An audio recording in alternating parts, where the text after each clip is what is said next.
Well, welcome back everybody. My name's Andrew and you're watching the Kelly's Country Life. So as you can see, today is our first day in 3 days without rain. We have got a tremendous amount of rain over the last few days. It's kind of halted progress on just about everything. So today, as you can see, everything is still very, very wet. I just tried to blow all the water out of here with the blower, but there's just too much. We're going to have to let it dry naturally. But the sunshine is out. We're going to let this dry out. We're going to get some work done. This is probably going to be a relatively boring episode for a lot of y'all because I am having a hard time finding materials. Yet again, I've had to order a lot of the straps and specialty nails for those straps online. Shipping is being extremely slow right now. It's going to be several more days before I get that stuff. So right now we're just going to kind of come out and knock out some of the tedious stuff out here. So today's episode is going to be about blocking. I still have quite a bit of it to do up top, some 8-foot blocking where we're going to tie sheathing in at. And then we've got to get over here on this wall and do a tremendous amount of 4-foot blocking and 8-foot blocking up top. So that's kind of what it's going to be about. We may have to throw this thing in fast forward today, put a little music with it, and then we'll do a little talking and discussing about some of this blocking, what I'm trying to accomplish too. So let's get to work. All right, I'll tell y'all something that I'm actually a little concerned with and want your opinion on. We have gotten rain for 3 days straight. It's just blew all in here, and it is absolutely soaked these timbers in this wall. I'm starting to see mold and mildew show up everywhere. I mean, look at this post. That is horrible. Or that stud, I should say. Every single stud starting to get moldy and mildew, and it's because we've had no sun, light, wind, and a lot of rain the last few days. All of these studs are getting really moldy and mildewed on them. I'm actually going to pull this tin up and actually screw it to the post much higher up so it'll really keep water from kind of splashing back up in here. It's done a good job thus far, but it needs to have more of a bow and arch to it. My question for y'all is, should I lightly bleach this wood? I don't want to damage my studs. And should I put something on there to kill off this mold and mildew, or do you think sunlight and wind will just naturally kill it off? Luckily, they are not calling for rain for the next several days, but I do want to protect my studs because it'll still be quite a bit before we sheathe and kind of dry the whole building in. All right, so just like the last blocking episode, we want to get it 48 inches and now 96 inches because that's the width of a 4x8 sheet of OSB. Whether I turn it horizontal, rip it in half, or run it long ways, you're always going to hit somewhere on 48 or 96 inches on the edges. Again, code requires that every 4 inches on the edges, I have to nail.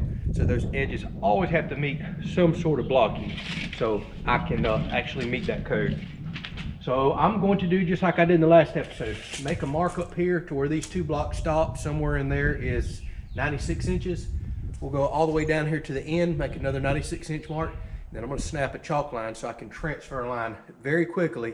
And then this will be a little slower this time. I've got to do all this blocking on a ladder. But luckily, there's not much wall to do.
Last wall.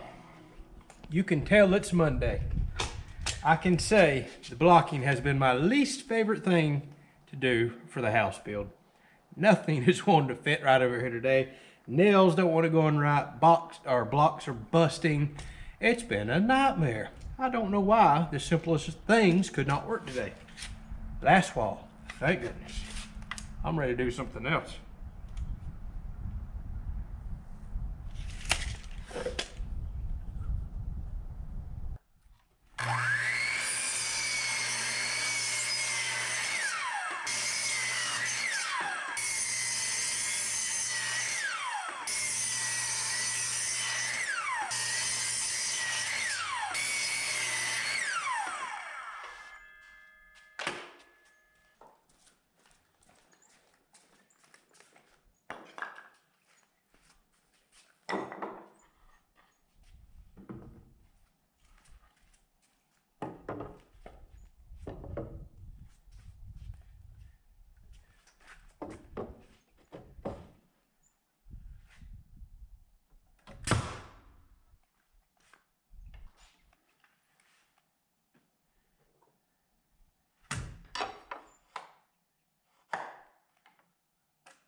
All right, so overall a relatively boring episode, but all the blocking is now complete on the exterior sidewalls.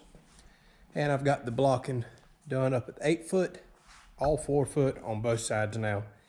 So that'll make the walls even stronger and give me all the points that I need to tie into with the sheathing once I get done on the outside. Also, as you just seen me do, I went ahead and lifted up all the tin, got it much higher now to where splashback on those posts shouldn't be as such of a problem, so I don't have to keep treating them for that mold and mildew as they stay damp every time we get rain. So I think that will help. They are up well over a foot, probably 18 inches up, but still well under the drip edge. That should run the water all fin away from the house.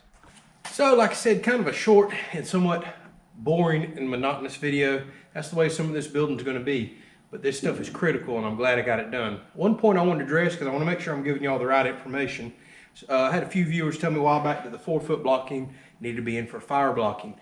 Then a few more of y'all said there's nowhere in residential code on 8 foot walls you have to do 4 foot fire blocking.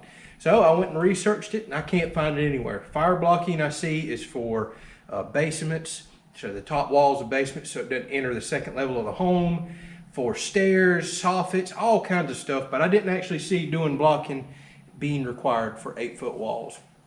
Now with that said, I still needed to do the blocking anyways. The whole reason I was putting it in was for the sheeting, but I don't know that I see a code there specifically just for 8 foot walls. Like I said, I just want to make sure I'm getting y'all the right information so you don't go off and build one of these walls and feel like you have to do this. You may wind up doing your sheathing vertical and avoiding this, but everything I have read and been told is when you lay sheathing, sheetrock, everything horizontal, it's a lot stronger. I'm trying to figure that out in my mind. I guess the way the walls could move, the longer pieces being staggered gives you more strength instead of a small short piece tied to a post in this example. Still trying to wrap my brain around that, but I've heard it enough from people in the industry, there's something to it. So running horizontal is probably what we're going to attempt to do for just about everything. Now if I hire a sheetrock out, I'm going to let the professionals run it however they feel. So we'll see. So hopefully you enjoyed this one. We'll try to have something a little more exciting coming up. Like I said, videos are going to be kind of sparse on the house just for this week. Reason being, I'm still waiting on all that stuff to show up in the mail. I've actually got to make a trip up to a few big cities to pick up the last few little things. Just we had a bathroom window just come in, and I knew I was going to have to find some more straps and a few other things. It's just been really hard locating all the pieces. Luckily, I found the majority of it online, but shipping has been ridiculously slow here lately, even through Amazon. Normally it's 2-day shipping. Now everything's 6 to 8 days before I'll get it. So it's just kind of really putting me behind trying to find some of this stuff. We'll get it knocked out, no doubt about that. I have a ton of other stuff to do around here. We'll probably have some more gardening videos coming, mowing. There is a ton of other things to do while I'm waiting on the rest of these strapping and nails to come in so we can jump on these big end walls. Once we get them knocked out, we're moving to interior walls, then we're moving to attic. Then, as some of y'all pointed out, hey, what are you doing with this open space up here? Once the rafters are up in the attic, I'll then build short little stub walls that'll raise up above the attic rafters, and we'll continue this wall up to 12 feet all the way around. That way, when we come in on the outside with sheathing, we've got it to run all the way up and nailed to as required. So there's still quite a bit of framing and building left to do, but it'll start changing dramatically. It won't just be these exterior walls that we're working on anymore. Actually, all that's really left to do on them is just some strapping, and we're waiting on special nails and a tool to do all that strapping. No point in doing it all out here, taking forever with a little palm nailer, when I've got a special nailer that's on the way that'll knock all that out and just breeze right through it. So we'll catch you on the next video. Thank you so much for watching.